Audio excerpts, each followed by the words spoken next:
Okay. आज का हमारा टॉपिक है students complex formation. Complex formation हमारे पास डी ब्लॉक एलिमेंट की एक बड़ी इंपॉर्टेंट कैरेक्टरिस्टिक है। और जितने भी हमारे पास डी ब्लॉक एलिमेंट्स हैं ये कॉम्प्लेक्स को फॉर्म करने की सलाहियत रखते हैं। अब कॉम्प्लेक्स को कैसे डिफाइन किया जाता है तो इसको ज़रा अंडरस्टैंड करने की कोशिश करते हैं। ये इटसेल्फ काफ़ी कॉम्प्लेक्स भी है अपने एतबार से। हमारे पास क्या लिखा हुआ है, the transition element form coordination compound which are also called complexes in contrast to S and P block element. Transition element हमारे पास कोऑर्डिनेशन कंपाउंड्स बनाते हैं और इन्हीं कोऑर्डिनेशन कंपाउंड्स को दूसरा नाम क्या है, कॉम्प्लेक्सेस है। अब ये जो कॉम्प्लेक्स बनाते हैं डी ब्लॉक के एलिमेंट, ये सिर्फ डी ब्लॉक के एलिमेंट बनाते हैं, जबकि एस और पी ब्लॉक के एलिमेंट हमारे पास कॉम्प्लेक्स बनाने की सलाहियत नहीं रखते। इसके पीछे जो रीज़न है या जो मेन रीज़न है कि ऐसा क्यों हो रहा है कि हमारे पास ट्रांजिशन एलिमेंट जो है वो फॉर्म कर लेते हैं बड़ी आराम से कॉम्प्लेक्स। तो इसके पीछे कुछ रीज़न्स हैं। उनमें से सबसे पहला रीज़न ये है कि हमारे पास स्मॉल साइज़ है डी ब्लॉक एलिमेंट्स का। ठीक हो गया। दूसरा जो मेन रीज़न है इसके अंदर वो है हमारे पास चार्ज्ड आइंस, यानी इसके अंदर चार्जेस पैदा हो जाते हैं, चार्ज्ड आइंस फॉर्म हो जाते हैं। And the last reason is vacant D orbital, यानी डी ऑर्बिटल जो है वो हमारे पास एम्प्टी होता है। यानी इन शॉर्ट अगर हम इस पूरी कंडीशन को डिफाइन करें तो कंडीशन ऐसी डिफाइन हो रही है कि जो डी ब्लॉक के एलिमेंट्स हैं, पहली बात उनका कोई वो स्मॉल है। ठीक है, तो हमने इनको स्मॉल से स्मॉल साइज इनको अलॉट कर दिया। खाली डी ऑर्बिटल्स हैं, यानी जो भी इनके अंदर डी ऑर्बिटल्स की पोजीशंस होंगी वो हमारे पास एम्प्टी होंगी और इसमें कोई ना कोई हमारे पास जगह खाली होगी। ठीक हो गया। तो वो जो जगह आपके पास खाली होगी हम उसको यहाँ पे वैकेंट डी ऑर्बिटल्स के साथ कंपेयर कर लेते हैं। अच्छा, डी की कितने सब ऑर्बिटल्स हैं ये हमने लास्ट क्लास में डिस्कस किया था, 5 सब ऑर्बिटल्स हैं। तो हम यहाँ पे उन्हीं पांचों को बना रहे हैं कि 5 सब ऑर्बिटल्स हैं जिनमें से जो हमारे पास एम भी हैं। अच्छा, इसके बाद नेक्स्ट चीज़ जो हमारे पास सबसे इम्पॉर्टेंट है इसके अंदर वो इनके चार्जेस हैं। यानी ये स्मॉल साइज होने के साथ साथ हाईली चार्ज्ड भी हैं। अब कौन सा चार्ज होता है, तो यूजुअली अगर हम लोग आपको बात समझाएं तो मेटल की ये कैरेक्टरिस्टिक है या मेटल की ये प्रॉपर्टी है कि मेटल के अंदर इलेक्ट्रोपॉजिटिविटी होती है। इलेक्ट्रोपॉजिटिविटी का मतलब ये है कि ये इलेक्ट्रॉन्स को लॉस करेंगे। तो हमारे पास इलेक्ट्रोपॉजिटिविटी होती है और लॉस ऑफ इलेक्ट्रॉन्स का प्रोसेस होता है हर मेटल के अंदर। लेकिन जब हम लोग बात करते हैं कॉम्प्लेक्सेस की, तो कॉम्प्लेक्सेस में ये चीज़ हमारे पास तब्दील हो जाती है और केस तब्दील हो जाता है। और हमारे पास एक और न्यू चीज़ इंक्लूड हो जाती है जिसको हम लोग लीगेंड कहते हैं। लीगेंड हमारे पास वो स्पीशी होती है जो इलेक्ट्रॉन पेयर डोनर होती है। अब इसमें हमारे पास मुख्तलिफ टाइप्स हैं। उन टाइप्स को हम लोग बाद में आपसे किसी वक्त डिफाइन कर देंगे। मुख्तसर ये आपको बता देते हैं कि लीगेंड जो है वो हमारे पास दो टाइप्स में तोड़ रहा हूँ, या चले तीन टाइप्स में इसको आपको समझा देते हैं ताकि फिर फर्दर परेशानी ना हो। तो सबसे पहला तो हमारे पास है मोनोडेंटेट लीगेंड, उसके बाद है हमारे पास बाइडेंटेट लीगेंड और उसके बाद है हमारे पास पॉलीडेंटेट लीगेंड। तो ये सब क्या होते हैं, क्यों होते हैं, इनको ज़रा अंडरस्टैंड करते हैं। हमारे पास मोनोडेंटेट लीगेंड्स वो लीगेंड्स होते हैं जो एक पेयर को, या इसको इस तरह समझ लें, जो एक इलेक्ट्रॉन को देने की सलाहियत रखेंगे। यानी ऐसे तमाम स्पीशीज़, अब वो स्पीशीज़ मेटल स्पीशीज़ आपके पास कंपाउंड्स भी हो सकते हैं, पर्टिकुलर एलिमेंट्स भी हो सकते हैं और आइंस भी हो सकते हैं। तो वो तमाम स्पीशीज जो एक इलेक्ट्रॉन पेयर दें उनको हम लोग क्या कहते हैं, मोनोडेंटेट कहते हैं। इसी तरीके से हमारे पास दूसरे क्या होते हैं, वो कहलाते हैं बाइडेंटेट। बाइडेंटेट हमारे पास वो लिगेंड्स होते हैं जो हमारे पास 2 इलेक्ट्रॉन पेयर डोनेट करने की सलाहियत रखेंगे। और बाइडेंटेट के बाद लास्ट वन जो हमारे पास होते हैं वो कहलाते हैं पॉलीडेंटेट। पॉलीडेंटेट क्या होते हैं? पॉलीडेंटेट हमारे पास वो लिगेंड्स होते हैं जो मोर देन 2 डोनेट कर रहे हों। तो जो एक से ज़्यादा डोनेट कर रहे होंगे वो चीज़ क्या कहलाएगी? पॉलीडेंटेट लिगेंड्स कहलाएंगे। और इनको हम लोग आगे की क्लासेस के अंदर तफसील के साथ पढ़ लेंगे और समझ लेंगे। ठीक हो गया? तो सबसे पहली तो बात समझ में आ गई कि कॉम्प्लेक्सेस के अंदर लिगेंड्स का भी कोई एक इम्पॉर्टेंट रोल लाजमी होगा। मोनो तो रोल मतलब ये क्या? एक पे डोनेट करेंगे और बाय का मतलब दो और पॉली। अब किस तरीके से काम किया जाता है तो इसको भी ज़रा अंडरस्टैंड करने की कोशिश करें। हमारे पास एक चीज़ है लीगेंड और दूसरी चीज़ है हमारे पास मेटल। मेटल और लीगेंड के दरमियान एक इलेक्ट्रोस्टैटिक फोर्स जनरेट होती है। होता ये है कि लीगेंड्स हमारे पास वो स्पीशीज़ हैं जो हमारे पास इलेक्ट्रॉन पेयर डोनर्स हैं। यानी लीगेंड क्या करेगा? मेटल को इलेक्ट्रॉन पेयर दे देगा। तो जितना ज़्यादा हमारे पास मेटल इलेक्ट्रॉन पेयर देता, जितने ज़्यादा लीगेंड इलेक्ट्रॉन देंगे मेटल को, तो ज़ाहिर चार्जेस भी उसी एतबार से हमारे पास जनरेट होना शुरू हो जाएंगे। ऐसे लीगेंड जो हमारे पास एक लोन पेयर डोनेट करें उन्हें हम लोग क्या कहते हैं? मोनोडेंटेट लीगेंड कहते हैं। अभी जो मैं आपको एग्जांपल समझा रहा हूँ ये मोनोडेंटेट लीगेंड की समझा रहा हूँ। देखिए यूजुअली हमारे पास क्या होता है, जो लीगेंड होता है इसका साइज मेटल से बड़ा होता है। तो ये हम अगर हमारे पास लीगेंड है, this one is a ligand, और सिमिलर एस्पेक्ट में हमने मेटल भी बना लिया। मेटल का साइज हमारे पास लीगेंड के कंपैरेटिवली स्मॉल होगा। तो एक हमारे पास मेटल आ गया, दूसरा हमारे पास लीगेंड आ गया। लीगेंड क्या करेगा? इलेक्ट्रॉन को डोनेट कर देगा मेटल को। तो लीगेंड के पास से इलेक्ट्रॉन जाएगा मेटल के पास। ठीक हो गया? और हमारे पास ये जो प्रोसेस है इसके थ्रू अब आप गौर से देखें, लीगेंड इलेक्ट्रॉन पेयर दे रहा है तो इसके ऊपर एक्सेसिव नेगेटिव चार्ज है। तो हम ये कह देंगे कि जो भी हमारे पास लीगेंड होगा उसके ऊपर कौन सा चार्ज ज़्यादा डोमिनेंट होगा? Negative charge. इसी तरीके से हमारे पास इस पे ये जो मेटल है इसके ऊपर यूजुअली कौन सा चार्ज होता है?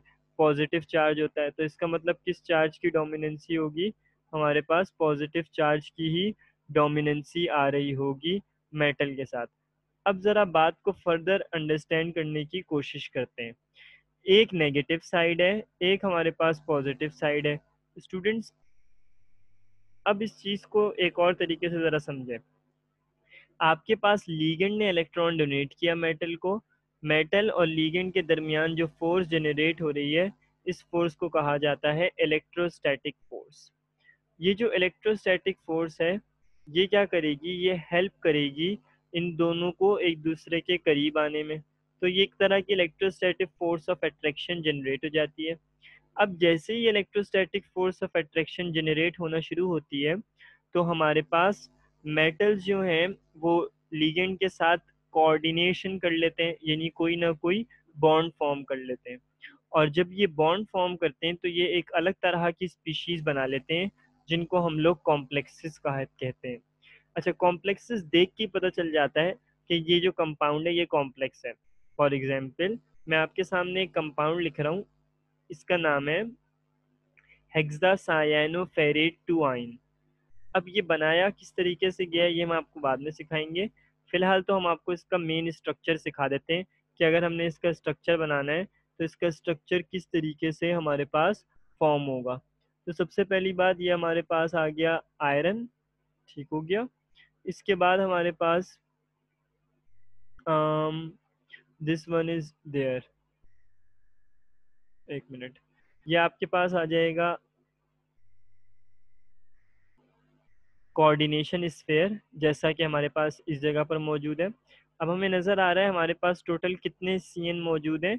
6 CN मौजूद हैं। तो ये जो 6 CN हमारे पास मौजूद हैं इन 6 के 6 साइनाइड्स को हमने ड्रॉ करना है। दरमियान में हमारे पास मेटल होना चाहिए आयरन। तो हमने दरमियान में एक मेटल को डिज़ाइन कर दिया और ये जो मेटल है ये हमारे पास आ गया आयरन। ठीक हो गया? मैं आपको इसका एक बेसिक स्ट्रक्चर दिखा रहा हूँ कि कॉम्प्लेक्स जब फॉर्म होते हैं दिखने में ऐसा है कि ये जो बॉन्ड है ये हमारे पास मुख्तलिफ है, तो सिर्फ बॉन्ड चेंज नहीं है, हमारे पास इनका पूरा स्ट्रक्चर ही तब्दील हो जाता है। तो अब आप देख सकते हैं ये हमारे पास Fe था। टोटल कितने साइनाइड है? 6 साइनाइड है।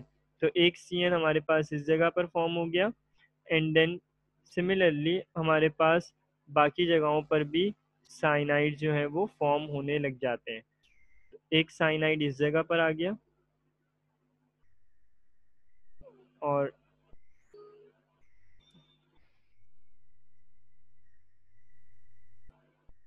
एक साइनाइड हमारे पास इस पोजीशन पे आ गया। यानी आप देख रहे हैं हम इसकी पोजीशन थोड़े से डिफाइन कर रहे हैं, स्पेसिफाई कर रहे हैं।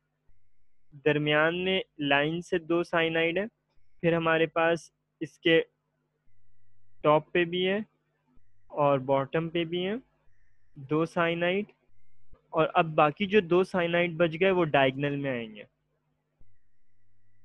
अब ये जो बनने वाली स्ट्रक्चर या ये जो बनने वाली जो शेप है, ये हमारे पास ऑक्टाहेड्रल शेप कहलाती है। ठीक हो गया। और 1 बाय 1 करके ये CN देगा इस वाले आयरन को, सिमिलरली ये CN देगा इस वाले आयरन को, और हमारे पास एक पूरा टेट्राहेड्रल स्ट्रक्चर जो है वो फॉर्म हो जाएगा।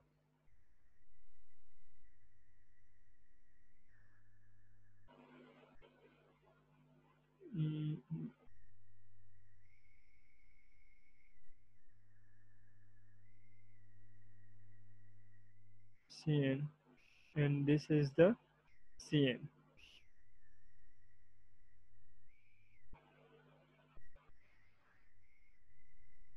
तो आप देख सकते हैं आपके सामने हेक्सासायानो फेरेट टू आइन का स्ट्रक्चर बना हुआ है। अब जाहिर है ये स्ट्रक्चर नॉर्मल कंपाउंड जैसा नहीं है, ना ही जो हम लोग नॉर्मल जिन कंपाउंड्स के ऊपर वर्किंग करते हैं उनके स्ट्रक्चर हमें ऐसे नज़र आते हैं। असल में कॉम्प्लेक्सेस का केस वाकई बहुत मुख्तलिफ है as comparison to the other elements. अब जब हम कॉम्प्लेक्सेस को पढ़ते हैं तो हमारे सामने मेन रेफरेंस या मेन केस यही आता है जैसा हमने इधर लिखा हुआ है। तो हम आपको समझाएंगे कि ये एक्चुअल में किस तरीके से हमारे पास मेंशन होती है, इनमें से कौन सी चीज़ किस चीज़ को डिफाइन कर रही होती है। यानी हर चीज़ एक स्पेसिफिक चीज़ को डिफाइन करे हुए है इस जगह पे। आपके पास मेन कॉम्प्लेक्सेस इसी तरीके से नज़र आते हैं जो हमने आगे की क्लासेस के अंदर अच्छे तरीके से सीखने हैं। अच्छा स्टूडेंट्स, अब हम ये देखेंगे कि जो हमारे पास कॉम्प्लेक्सेस होते हैं इसके अंदर कौन सी चीज़ किसको रिप्रेजेंट कर रही होती है। तो सबसे पहली चीज़ अगर हम देखें तो हमारे पास लार्ज ब्रैकेट है, और ये जो हमारे पास लार्ज ब्रैकेट है, ये ब्रैकेट हमारे पास किस चीज़ को शो करेगी? ये हमारे पास शो करेगी बेटा, इसको हम लोग कहते हैं इस केस के अंदर, यानी जब भी हम कॉम्प्लेक्स का नाम लेंगे तो कॉम्प्लेक्स के केस में इस चीज़ को कहा जाता है coordination sphere. This thing is known as coordination sphere. ठीक हो गया, ये जो आपको ब्रैकेट नज़र आ रही है। इसके बाद जो दूसरी चीज़ है स्टूडेंट, वो आपके पास ये CN नज़र आ रहा है। ये जो CN है इस केस के अंदर, ये चीज़ हमारे पास क्या कहलाती है? लीगेंड कहलाते हैं। ठीक है, जिनके बारे में हम आपको बता रहे थे कि ये लीगेंड है। इनको आपने खुद से आइडेंटिफाई करना होगा, मैं उनकी आपको लिस्ट लिखवाऊंगा अभी आगे चल के ताकि आपको याद हो जाए। ये लीगेंड है। ये जो नंबर 6 लिखा है ये इसकी क्वांटिटी है। ठीक है, तो इसको भी लिख लेते हैं। ये जो नंबर 6 है ये हमारे पास आ जाएगी चीज़, इसकी क्वांटिटी आ जाएगी। और ये जो -2 लिखा हुआ है स्टूडेंट्स, ये हमारे पास क्या चीज़ है? ये इसका चार्ज है, इसको हम ऑक्सीडेशन नंबर कहते हैं। ठीक हो गया, तो इनका हम लोग आगे जाके काम देखेंगे। जैसे जैसे हम लोग आगे बढ़ते चले जाएंगे उस तरीके से हमारे पास इन चीज़ों का काम आता जाएगा। अब सबसे पहली जो चीज़ हमें देखनी है वो ये कि हमें लीगेंड्स के नाम याद करने हैं, जो सबसे इम्पॉर्टेंट चीज़ है। तो मैं आपको लीगेंड की लिस्ट लिखवाता हूँ ताकि फिर आप उनके नाम इजीली याद कर लें। तो जब तक आपको नाम नहीं याद होंगे तब तक आप फिर कुछ नहीं कर सकेंगे। तो सबसे पहले हम देखेंगे मोनोडेंटेट लिगेंड्स के नाम।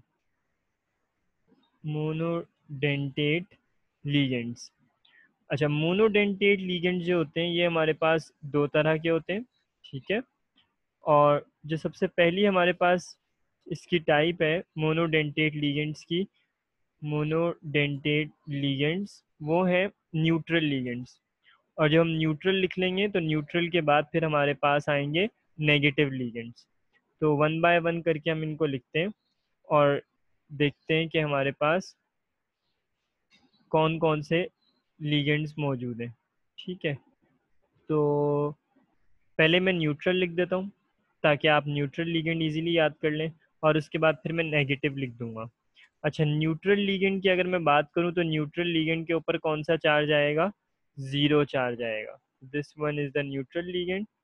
और नेगेटिव लिगेंड्स के ऊपर कौन सा चार्ज आएगा? नेगेटिव लिगेंड्स के ऊपर चार्ज आएगा -1, क्योंकि मोनोडेंटेट है तो -1 है। अब न्यूट्रल लिगेंड्स की अगर हम लोग बात करें तो हमारे पास न्यूट्रल लिगेंड में जो सबसे पहला लिगेंड है वो है हमारे पास अमोनिया। लेकिन मसला ये है कि हम अमोनिया को NH3 तो लिखेंगे, मगर लिगेंड के केस में इस चीज़ को NH3 पढ़ा नहीं जाता। लिगेंड के केस में इस चीज़ को पढ़ा जाता है अमाइन। यानी अब की बार हमारे पास जो एग्जाम्पल्स हैं, जो स्पेलिंग्स हैं वो चेंज होंगी। इसी तरीके से हम H2O को पढ़ते हैं वाटर, लेकिन लिगेंड के केस में इस चीज़ को पढ़ा जाता है एक्वो, AQUO, एक्वो। इसी तरीके से हमारे पास एक कंपाउंड है उसको पढ़ा जाता है नाइट्रोसाइल, NO। और लिगेंड के केस में भी इस कंपाउंड को क्या पढ़ा जाता है? नाइट्रोसाइल ही पढ़ा जाता है। यानी आपने क्या करना है, इन नामों को अच्छे तरीके से याद करना है, क्योंकि जितनी अच्छे तरीके से आप ये नाम याद करेंगे उतनी ज़्यादा आपकी एबिलिटी बढ़ जाएगी इन चीज़ों को याद करने की। इसके बाद हमारे पास एक एलिमेंट है उसका नाम है CO। और CO को क्या कहा जाता है? कार्बोनाइल। ठीक हो गया, तो ये आ गया कार्बोनाइल। तो हमारे पास ये चार न्यूट्रल लिगेंड्स हैं जिनके हमने नाम याद करने हैं। अब आते हैं हम नेगेटिव लिगेंड्स की तरफ।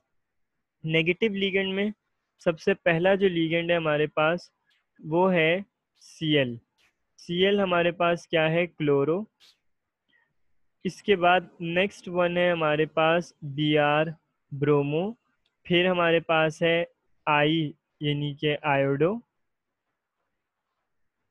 इसके बाद जो हमारे पास लिगेंड है वो है OH। अच्छा, नेगेटिव इन सबके साथ है क्योंकि ये नेगेटिव लिगेंड्स है। ठीक हो गया। और OH का नाम है हाइड्रोक्सी। मैं साथ साथ इनके नाम भी लिख देता हूँ ताकि आपको फिर बाद में ज़्यादा परेशानी का सामना ना करना पड़े, क्योंकि ये याद तो आपको वन बाय वन करके सारे करने ही होंगे। तो सबसे पहला आ गया हमारे पास क्लोरो, फिर आ गया ब्रोमो, फिर आ गया आयोडो, फिर हमारे पास आ गया हाइड्रोक्सो, हाइड्रोक्सो। अच्छा, हाइड्रोक्सो के बाद हमारे पास है NO2, this is known as nitro.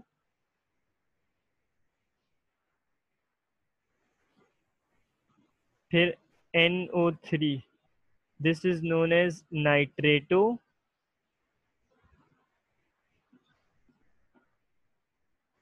इसके बाद हमारे पास है SCN। SCN is known as thiocyanato. इसके बाद हमारे पास है NCS, this is known as isothiocyanato to and more than. इसके अलावा भी बहुत सारे हैं, जैसे जैसे हमारे पास आते जाएंगे हम वन बाय वन करके उनको डिस्कस करते चले जाएंगे। लेकिन ये वो लिगेंड्स मैंने आपको लिखवा दिए हैं जो हमारे पास ज़्यादा इस्तेमाल हो रहे होते हैं और हमारी किताब में जिनका ज़्यादा इस्तेमाल हुआ है। तो ये वो सारे हमारे पास मशहूर मशहूर हमने आपको लिगेंड्स लिखवा दिए। अब लिगेंड्स को याद करने का क्या फ़ायदा है? तो याद रख लें, अगर आप लिगेंड्स याद नहीं करेंगे तो फिर आगे आप बढ़ नहीं सकते, क्योंकि मसाइल जन्म ले लेंगे। एक लिगेंड और लिख लेते हैं, इसको कहते हैं CN, ये कहलाता है सायनो। ठीक हो गया। तो ये हमारे पास ये भी बड़ी इंपॉर्टेंट चीज़ हो गई। अब होता क्या है स्टूडेंट्स, हमारे पास chloro bromo iodo hydroxo nitro nitrato thiocyanato isothiocyanato और सायानो, हमें फिलहाल इतना ही याद करना है। लेकिन हमें यहाँ पे जगह छोड़नी है, कैपेसिटी छोड़नी है कि अगर कल को हमारे पास न्यू लिगेंड्स आएंगे तो हम उसके अंदर इसको फर्दर ऐड कर लेंगे। ठीक हो गया। अब जब हम याद करेंगे तो नेक्स्ट हमारे पास क्या आएगा, bidentate ligand.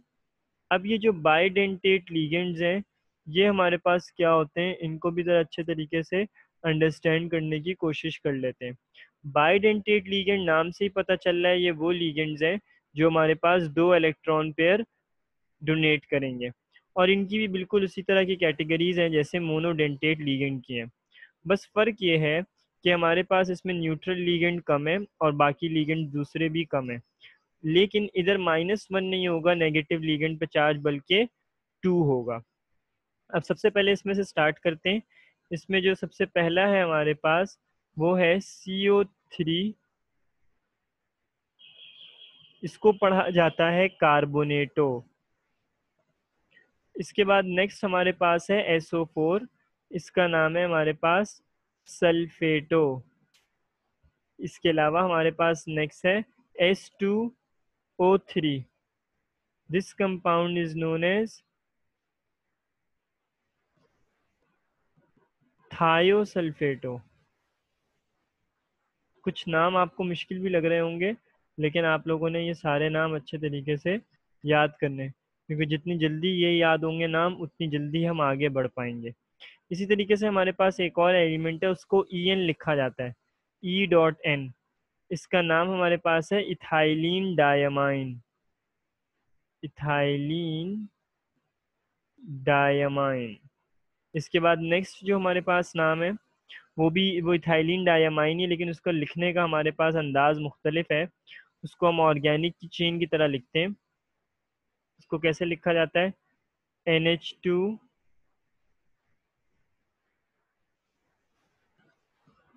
Next one is CH2, next one is CH2 and next one is NH2। ठीक हो गया। तो ये सब हमारे पास आ जाएंगे और ये हमारे पास न्यूट्रल लिगेंड की कैटेगरी में आ जाएंगे। और भी बहुत सारे होंगे, लेकिन वक्त के साथ साथ जब वो सामने आएंगे तो तभी हम उनको मेंशन करेंगे। फिलहाल हम आपको ये लिखना सिखाते हैं कि लिगेंड्स का नाम लिखा कैसे जाता है। तो नाम लिखने के से पहले तो आपको इन नामों को याद करना पड़ेगा। एग्जाम के पॉइंट ऑफ व्यू से अगर आप बात करें तो आपके पास एक सवाल आएगा, जैसे मैं भी सवाल आपके सामने बना रहा हूँ। ये एक हम क्वेश्चन बना रहे हैं। सवाल ये कहेगा कि इसका आप नाम लिख के दिखा दें। ठीक हो गया। अब इसका नाम कैसे लिखा जाएगा, तो जाहिर है कोई ना कोई असूल हैं, कोई ना कोई रूल्स एंड रेगुलेशंस हैं जिनके तहत इसको लिखा जाएगा। तो सबसे पहली बात तो आपको ये याद रखना है जो मैंने बताया था, कोऑर्डिनेशन स्फीयर, ये जो लार्ज ब्रैकेट्स हैं। ठीक हो गया। अब सबसे पहली चीज़ जो आपने याद रखनी है वो ये कि हम सबसे पहले वो चीज़ लिखते हैं जो ब्रैकेट से बाहर होती है। अच्छा, लीगेंड जब आप लिखते हैं, जब भी किसी लीगेंड का नाम लिखेंगे तो 3 कंडीशन होंगी। या तो आपके पास ऐसे लिखा होगा ML, यानी आगे पीछे कुछ भी नहीं होगा, ये न्यूट्रल कहलाते हैं। दूसरे में क्या होगा, आपके पास पहले कोई स्पीशी होगी और फिर ML हो जाएगा, और फिर उसके बाद ML और यहाँ पे Y आ जाएगा। अगर आप इस वाले केस को देखें तो ये केस नंबर 2 से बिल्कुल मुशाबिहत रखता है, और केस नंबर 2 लग रहा है ये हमारे एतबार से, क्योंकि हमने आपको ये बताया कि पहले वाले केस के अंदर तो ना लेफ्ट साइड पे कुछ होता है ना राइट साइड पे कुछ होता है, दूसरे वाले में एक तरफ होता है, जैसे ये पोटेशियम लिखा हुआ है। अच्छा, ये जो बाहर एलिमेंट्स लिखे होते हैं ये भी आपको याद होने चाहिए। लाजमी नहीं है कि बाहर एलिमेंट हो, बाहर कंपाउंड भी हो सकते हैं। लिखने का क्या तरीक़ेकार है तो इसको ज़रा देख लें। आपके पास बाहर के लिखा हुआ है, के को पोटेशियम पढ़ते हैं, तो आप सबसे पहले लिख देंगे पोटेशियम। ठीक हो गया। आपने पोटेशियम मेंशन कर दिया। कितने पोटेशियम है, 2। तो आप इसको इसकी क्वांटिटी नहीं लिखेंगे। मैं यहाँ पे ये बात स्पेसिफाई कर देता हूँ कि एक्स का आप सिर्फ नेम लिखेंगे विदाउट काउंटिंग। काउंटिंग मेंशन नहीं करेंगे कभी भी। इसके बाद फिर आप लीगेंड लिखना शुरू करेंगे। अच्छा, जब भी आप लीगेंड लिखा करेंगे तब आप क्या करेंगे, तब आप लीगेंड लिखेंगे विथ क्वांटिटी, तो हमेशा क्वांटिटी लिखी जाएगी, वेयर एज क्वांटिटी पहले लिखी जाएगी, यानी पहले आप क्वांटिटी लिखेंगे। तो अब अगर आप लीगेंड देखें तो इस केस में लीगेंड आपके पास सी एन है, मगर सी एन की अगर हम लोग बात करें तो सी एन के साथ कितने क्वांटिटी है, 6। अब ये 6 कैसे लिखा जाएगा, तो इसके लिए हम आपको ज़रा काउंटिंग सिखाते हैं। अब देखें काउंटिंग कैसे होती है। इसके लिए दो तरीक़ेकार अपनाए गए हैं, एक ऑर्गेनिक की काउंटिंग होती है और एक इनऑर्गेनिक की। तो पहले ज़रा मैं आपको काउंटिंग सिखा दूं, फिर हम इस चीज़ को वहीं से कंटिन्यू करेंगे। काउंटिंग लिखना आसान है, हम तकरीबन 8 तक की क्वांटिटी आपको लिखना सिखा देते हैं, ताकि फिर आपको फर्दर कोई परेशानी ना हो। तो सबसे पहली चीज़ जो है हमारे पास स्टूडेंट्स, वो है कि आपको ये पहचानना है कि इनऑर्गेनिक कौन से हैं और ऑर्गेनिक कौन से हैं। अभी तो मैं आपको गाइड दूंगा ताकि आप पहचान लें, लेकिन आगे फिर आपको फर्दर खुद से पहचानना पड़ेगा कि कौन सा ऑर्गेनिक है और कौन सा इनऑर्गेनिक है। काउंटिंग 2 से शुरू करते हैं, 2 3 4 5 6 एंड देन 7। नंबर 2 को इनऑर्गेनिक में कहते हैं डाई, 3 को कहते हैं ट्राई, 4 को कहते हैं टेट्रा, 5 को बोलते हैं पेंटा, 6 को बोलते हैं हेक्सा और 7 को बोलते हैं हेप्टा। ऑर्गेनिक में डाई को क्या पढ़ते हैं, बिस, ट्राई को क्या पढ़ते हैं, ट्रिस, टेट्रा को क्या पढ़ते हैं, टेट्राकिस, 5 को क्या पढ़ते हैं, पेंटाकिस, पेंटाकिस, 6 को क्या पढ़ते हैं, हेक्साकिस और 7 को क्या पढ़ते हैं, हेप्टाकिस। ठीक हो गया। तो ये आपको क्वांटिटी याद रखनी पड़ेगी। दूसरी एक और इम्पॉर्टेंट बात, मेटल के हवाले से ये वाली चीज़ जो भी हमने आपको लिखवाई है, ये चीज़ हमारे पास किस नाम से लिखी जाती है, ये लिखी जाती है क्वांटिटी ऑफ लीगेंड के नाम से। यानी अगर आपके पास लीगेंड की क्वांटिटी है तो आप उसको किस तरीके से बताएंगे, तो ये क्वांटिटी ऑफ लीगेंड का टॉपिक है। ठीक हो गया। क्वांटिटी ऑफ लीगेंड की अगर हम लोग बात करें तो ये हमने मेंशन कर दी है। इसके बाद नेक्स्ट जो है हमारे पास वो क्या चीज़ है, वो चीज़ है हमारे पास नेम ऑफ मेटल। अच्छा, नेम ऑफ मेटल जो है वो चेंज होते हैं जब कोऑर्डिनेशन स्फीयर नेगेटिव होती है। ये चीज़ आगे जाके और अच्छी तरीके से आपको समझ में आएगी कि कोऑर्डिनेशन स्फीयर नेगेटिव कैसे होती है, कॉम्प्लेक्स नेगेटिव कैसे होता है। तो खैर अगर कॉम्प्लेक्स नेगेटिव होता है तो हम लोग हमेशा क्या करते हैं, मेटल के साथ 8 ऐड करने को प्रेफर करते हैं। यानी जब भी हमारे पास मेटल के साथ, जब भी हम मेटल का नाम लिखेंगे और कोऑर्डिनेशन स्फीयर नेगेटिव होगा तो मेटल के साथ 8 ऐड किया जाएगा, ATE 8। हमारे पास इसके अंदर बहुत सारी बातें और भी हैं, वो वक्त के साथ साथ ज़ाहिर है जब हम डिस्कशन करेंगे तो हमारे सामने आएंगी, लेकिन फ़िलहाल मैं उनको इस तरह से एक्सप्लेन नहीं कर रहा। अब मेटल के साथ जो नाम लिखे जाते हैं उनका भी एक ख़ास तरीक़ेकार डिज़ाइन किया गया है इन नेमिंग के थ्रू। ये जो हम आपको नेमिंग या पूरे प्रोसीजर सिखा रहे हैं ये IUPAC का तरीक़ेकार कहलाता है, international union of pure and applied chemistry का, जिसके थ्रू हम लोग मेटल्स के नामों को चेंज करते हैं। और सिर्फ मेटल के नहीं, ये जितनी भी क्वांटिटी है या जो मैं आपको पूरा शुरू से टॉपिक सिखा रहा हूँ इन कॉम्प्लेक्स नामों को लिखने का, वो IUPAC के रूल्स के अकॉर्डिंग सिखा रहा हूँ। रूल्स आपकी किताब में रिटर्न फॉर्म में लिखे हुए हैं, मैं उन्हीं को एक्सप्लेन कर रहा हूँ, जितना इनको मैक्सिमम एक्सप्लेन किया जा सकता है उतना। ठीक हो गया। तो नेम ऑफ मेटल, अब मेटल का नाम फॉर एग्जांपल अगर है जिंक, तो जिंक तो वो मेटल है जिसका नाम मैच करता है उसके सिंबल से।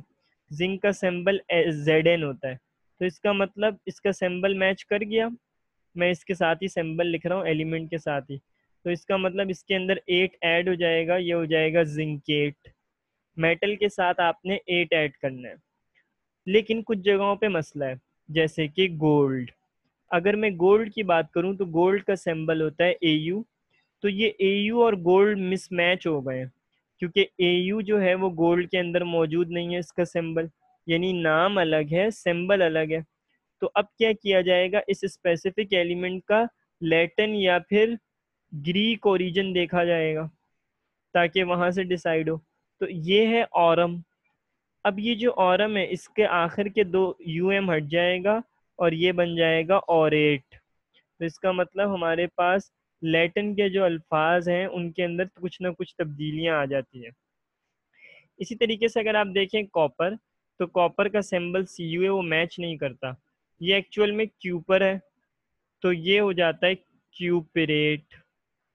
इसी तरीके से अगर आप देखेंगे सिल्वर को, तो सिल्वर का नाम है एजी, तो एजी और सिल्वर मैच नहीं करते, दिस इज नोन एज आर्जीनियम, तो ये आपके पास फॉर्म हो जाएगा आर्जिनेट। यानी हर एक का आप लैटिन या ग्रीक ओरिजिन देख के उसको सेट करेंगे, वो चीज़ें जिनका सिंबल मैच नहीं कर रहा।